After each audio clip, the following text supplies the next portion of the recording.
Grobovi progovorili.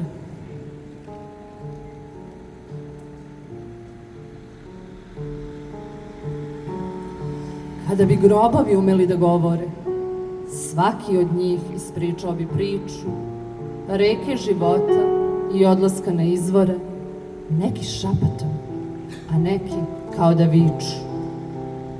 Kada bi grobovi govorili, izrečeno bi bilo u istoriji zapisano. Ljudi bi shvatili koliko su prolazni i mali, ostane samo ime u kamenu večno uklesano.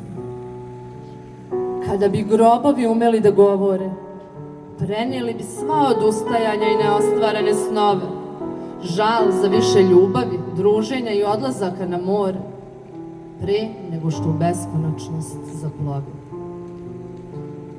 Kada bi grobovi progovorili, ispričali bi o ljubavi nedorečenoj, o osjećanjima koja u sebi su krili, o odlaganju i unutrašnjoj borbi večitoj.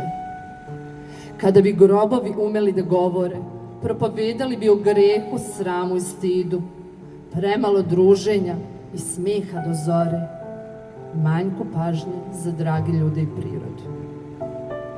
Kada bi grobovi progovorili, svi bi ranije shvatili kojom brzinom stare, slavili bi život i bili veseli, uz više zagrljaja, a manje trke za pare.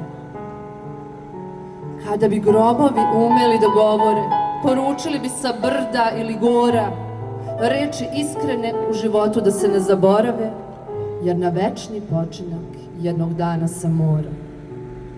Kada bi grobovi progovorili, velika misao svuda bi odzvanjala.